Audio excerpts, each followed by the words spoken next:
एक ओटाकू होने के नाते सू पिंग अपना सारा दिन ऑनलाइन सीखने में बिताता था। वह सिस्टम से अच्छी तरह वाकिफ था। सुखद आश्चर्य से सू पिंग ने तुरंत इस सिस्टम के कार्यों की पड़ताल शुरू कर दी। मैं सुपर पेट सिस्टम हूँ, जो दुनिया के सबसे ताकतवर पालतू जानवरों को पालने के लिए समर्पित है, और इस सिस्टम का आदर्श वाक्य है, हर चीज को पाला जा सकता है और हर चीज एक पालतू जानवर है। पालतू जानवरों को पालने की प्रणाली। सू पिंग ने आश्चर्य से कहा। ये व्यवस्था कुछ हद तक अनुचित लग रही थी।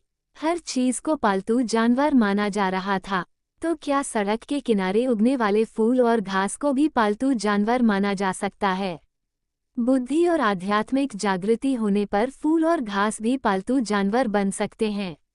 वनस्पति परिवार के पालतू जानवर सामान्य पौधों से विकसित हुए हैं, सिस्टम ने उदासीन भाव से उत्तर दिया। सू पिंग अचंभित रह गया। उसने हवा में घूरते हुए पूछा, क्या तुम मेरे विचार सुन सकते हो?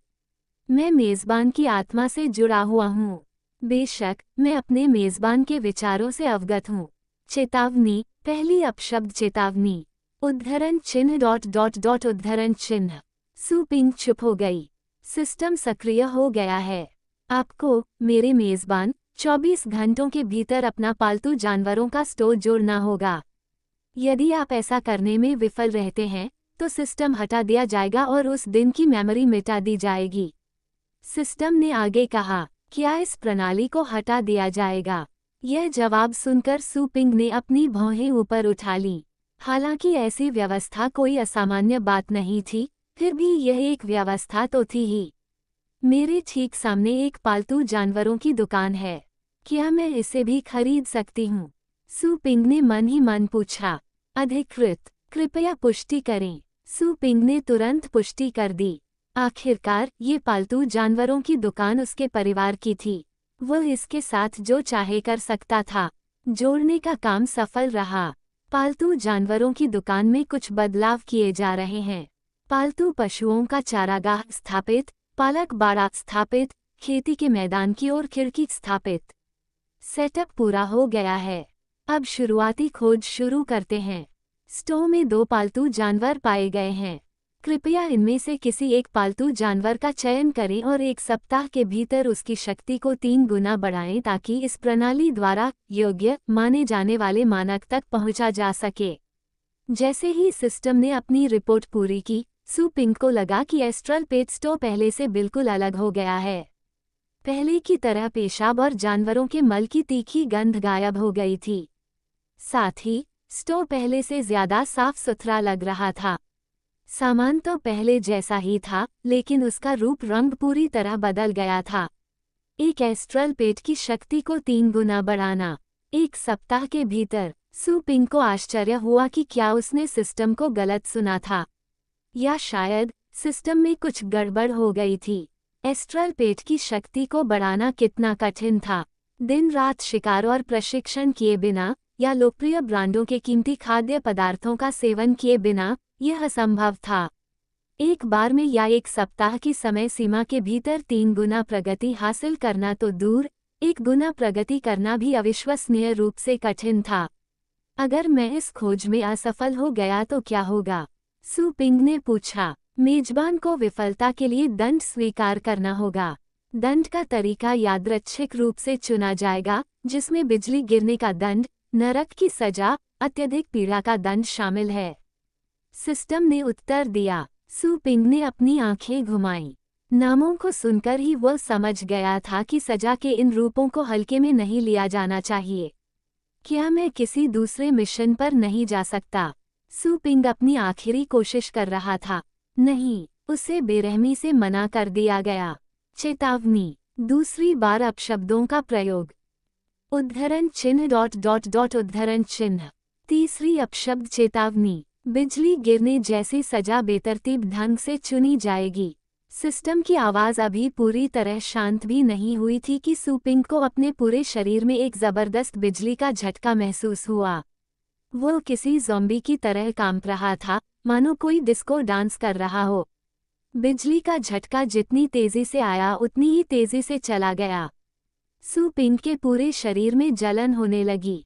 उसका मन कर रहा था कि वह गालियां बक दे, लेकिन उसने अपनी इच्छा को दबा लिया। समझदार को पता होता है कि कब पीछे हटना चाहिए। छोड़ो, कोई बात नहीं, मैं पहले इस मिशन को आजमा कर देखूंगा। अगर मैं असफल रहा तो मुझे कहना पड़ेगा कि यह सिस्टम एकदम बेकार है। सू पिंग ने गुस्से से अपने दांत भींच लिए। वह अपने दर्द से कराहते शरीर को घसीटते हुए दुकान के अंदर पालतू जानवरों के कमरे तक ले गया। अंदर जाते ही सू पिंग ने देखा कि जगह पहले से ज्यादा खुली खुली थी। मुख्य ढांचा तो वही था, लेकिन लोहे के पिंजरों का ढेर गायब था। उनकी जगह पत्थर के पिंजरों की 2 पंक्तियां बनी हुई थीं। ये पत्थर के पिंजरों की बजाय पत्थरों की एक विचित्र संरचना की तरह अधिक था। कई स्तंभानुमा आकृतियां जमीन से सीधी उठी हुई थीं और दोनों एस्ट्रल पैट्स को घेरे हुए थीं। स्तंभानुमा आकृतियों के बीच का अंतर काफी बड़ा था और उनके ऊपर कोई छत नहीं थी।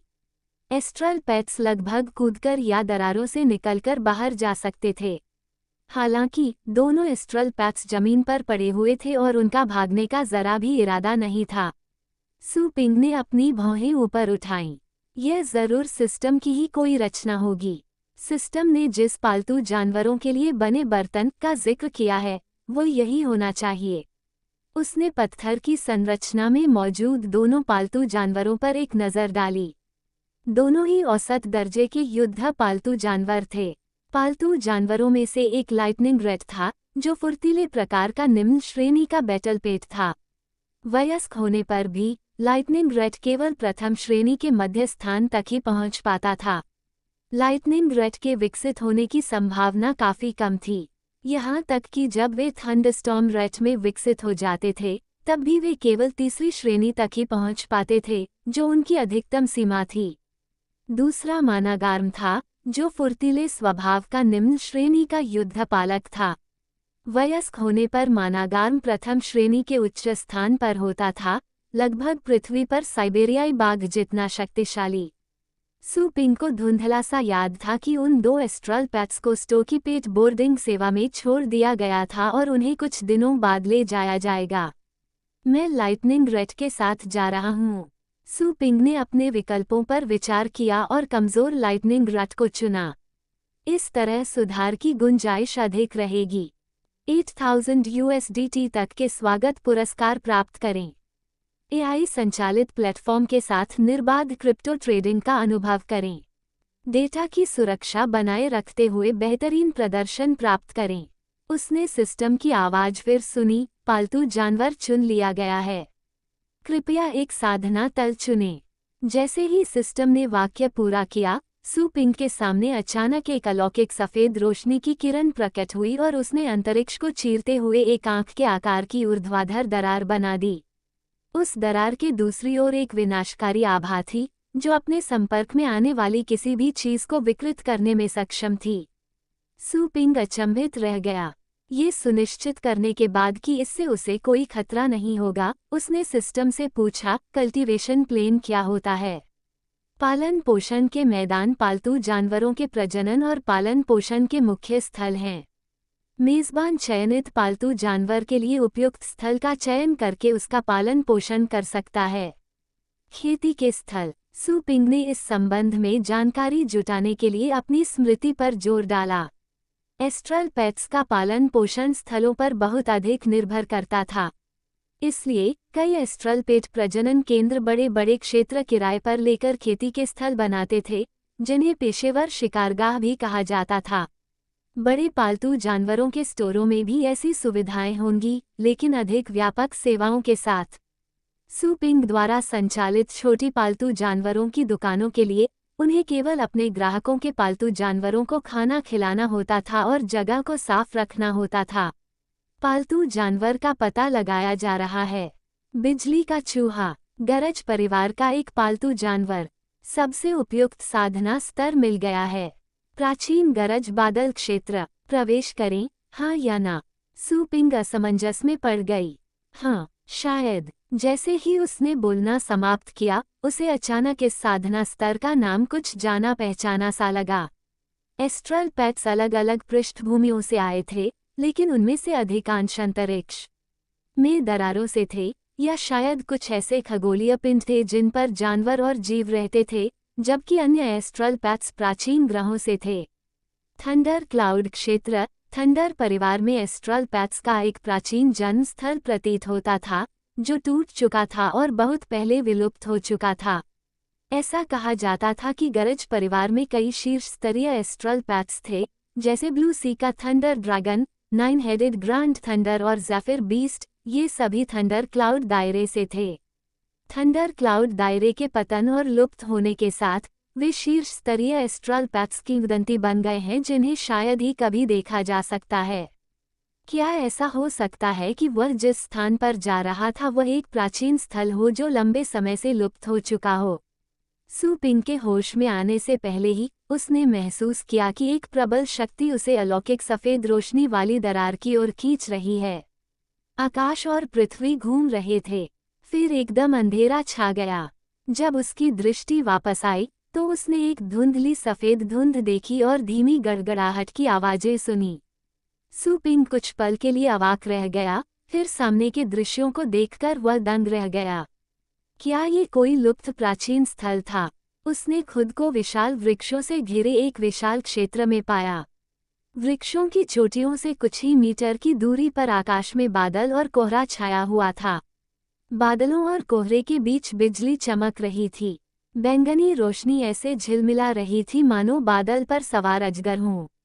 बादलों और धुंध के सागर में विरल क्षेत्रों से असीम तारों से भरा आकाश दिखाई दे रहा था। विशाल ग्रह निकट और दूर नग्न आंखों से दिखाई दे रहे थे। वे इतने निकट थे कि उनकी सतहों पर ग्रहों के उल्कापिंडों के छल्ले स्पष्ट रूप से दिखाई दे रहे थे।